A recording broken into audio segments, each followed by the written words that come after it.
Sumainyo ang Panginoon. At sumayo rin. Ang mabuting balita ng Panginoon ayon kay San Mateo. Papuri sa iyo, Panginoon. Noong panahong iyon, sinabi ni Jesus sa kanyang mga alagad, "Narinig na ninyong sinabi, ibigin mo ang iyong kaibigan at kaputan mo ang iyong kaaway. Ngunit ito naman ang sabi ko, ibigin ninyo ang inyong mga kaaway at idalangin ninyo ang mga umuusig sa inyo, upang kayo'y maging tunay na anak ng inyong amang nasa langit. Sapagkat pinasisikat niya ang araw sa masasama at sa mabubuti, at pinapapatak niya ang ulan sa mga banal at sa mga makasalanan. Kung ang mga umiibig sa inyo ang siya lamang ninyong iibigin, ano pang gantimpala ang inyong hihintayin? Hindi ba't ginagawa rin ito ng mga publikano? At kung ang binabati lamang ninyo'y ang inyong mga kapatid, ano ang nagawa ninyong higit kaya sa iba? Ginagawa rin iyon ng mga hintil.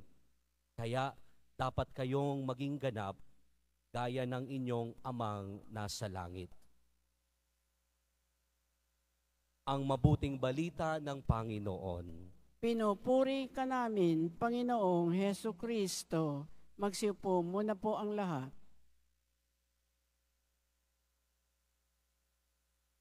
Isang maganda at mapagpalang hapon po sa ating lahat, mga minamahal na kapatid kay Kristo. Kasama po natin ngayon kasama ko sa altar ay isang pari na galing pa po sa Diocese of Masbate. Tagahubog po siya, formator po siya ng seminaryo doon sa Masbate. Natutuwa po akong makasama po siya sa altar sapagkat nung huling magkita pa po kami ay batang-bata pa po siya, high school. Pero ngayon na nakita na kami, pari na po siya. Kaya natutuwa po ako na makasama si Father Mon Carmelo Marcaida. Palakpakan po muna natin si Father Mon. Mga kapatid, sisimulan ko po itong maiksing pagnilay-nilay sa isang maganda at makahulugang kasabihan sa Ingles na nagsasabi, "If you can love your enemy, the victory is already yours." Nang ibig pong sabihin, kung makuha mong mahalin ang iyong kaaway, ang tagumpay ay nasa sayo na. Kung mahalin mo ang iyong kaaway, may nanalo na. Sino po ang nanalo? Walang iba kundi ikaw. Meron pong isang pari na nagbigay ng homily. At sa kanyang homily, tinanong po niya yung mga nagsisimba.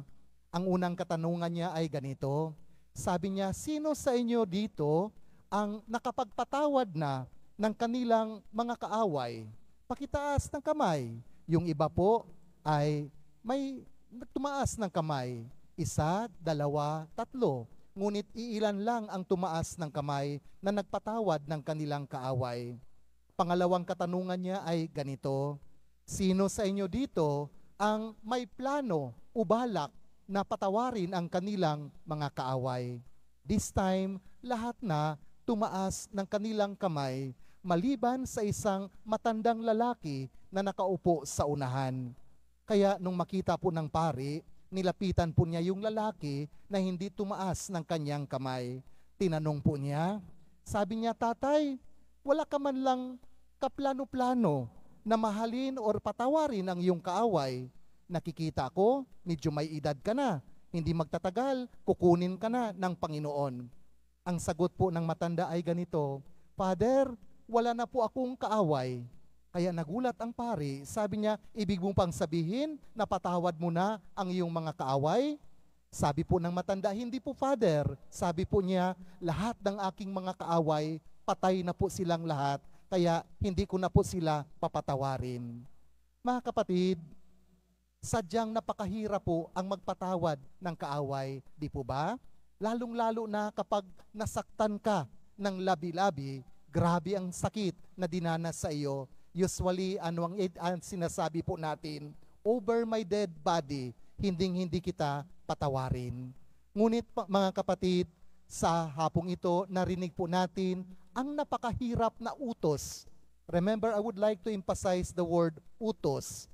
Hindi po ito request, hindi pakiusap ng ating Panginoon, kundi iniutusan niya tayo, mahalin ang ating kaaway, gawa ng mabuti yung mga gumagawa ng masama sa atin. Unang-una, bakit natin kailangang magpatawad ng kaaway?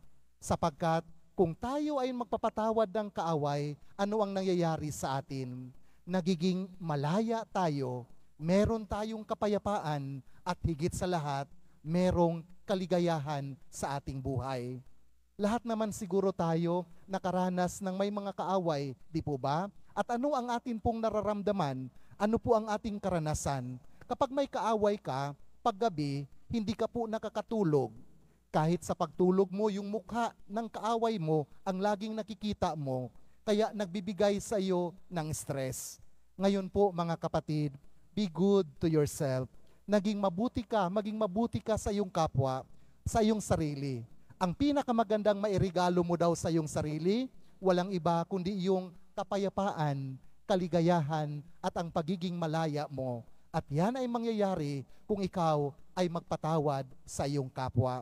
Yan ang unang dahilan bakit kailangan nating magpatawad sa ating kapwa. Pangalawa, sinabi sa ating Ebanghelyo ng ating Panginoong Hesus, kailangan nating magpatawad sapagkat para magaya po natin ang ating Diyos Ama. Ang Diyos Ama, minahal niya tayong lahat. Kaya narinig po natin sa Ebanghelyo, pinasisikat niya ang araw sa lahat ng tao, mabuti man o masama. Pinapapatakan niya ng ulan ang lahat ng tao, makasalanan man o mabuti. In other words, ang lahat ng tao pinatawad, minahal ng ating Panginoon. At bilang pagtugon, bilang pagsunod sa ating Diyos Ama, kailangang gawin din po natin ito, ang magpatawad sa ating kapwa. Mga kapatid, sabi ko kanina, napakahirap. Pero hindi po ibig sabihin mahirap, imposible. Posible po sa tulong ng ating Panginoon. Sa hapong ito, ang mensahe ng ating Ebanghelyo ay ganito: we have to walk an extra mile. We have to go beyond what is minimum, what is asked of us in the law. Sabi ng ating Panginoong Hesus, kung ang pinapatawad mo lang, ang ginagawan mo ng mabuti, yung mga taong gumagawa lang ng mabuti sa iyo, ano pa ang halaga po niyan? Kahit yung mga publikano, kahit yung mga makasalanan, ginagawa rin po yan. Kaya kailangang lampasan po natin. I think marami po sa atin ang tatamaan ng salitang ito. Sapagkat tayo, kadalasan, ang pinapakitaan po natin ng mabuti, yung nagpapakita sa atin ng mabuti. Yung tinutulungan po natin, yung mga tumutulong lamang sa atin. Meanwhile, kapag hindi tumutulong sa atin, dinidedma natin, lalong-lalo na kapag hindi po natin gusto, mas lalong hindi po natin pinapansin. Sa hapong ito, yan po ang panawagan sa atin, mga kapatid. Lastly, tayo po ngayon inanyayahan ng Panginoon. Sabi ko kanina, mahirap magpatawad, mahirap magpasensya. Naway, huwag niyong kalimutan ang kasabihang ito. If you lose with patience with someone, remember how God has been patient with you all the time. Kung nawawalan ka ng pasensya sa iyong kapwa, alalahanin mo, ang Diyos sa buong buhay mo, pinakikitaan, pinapahalagahan, binibigyan kanya ng pagpasensya sa iyong buhay. Sa araw-araw nating dinarasal yung Ama namin, halos araw-araw po natin, sana pagdating po natin sa bahaging na ganito, patawarin mo kami sa aming mga sala para nang pagpatawad namin sa nagkakasala sa amin. Dahan-dahanin po natin ito, mga kapatid, until na ma-realize po natin sa panalangin yan, patawarin mo kami sa aming mga pagkakasala para nang pagpapatawad namin sa nagkakasala sa amin. Meron po palang kondisyon ang pagpapatawad ng Diyos sa atin. At ano po ang kondisyon na yan? Walang iba, kundi kailangan po natin na patawarin po ang mga nagkasala sa atin. Mga kapatid, mamaya po sa pag-uwi po natin, huwag po nating kalimutan, if you can love your enemy, the victory is already yours. Pagpalain po tayo ng ating makapangyarihang Diyos.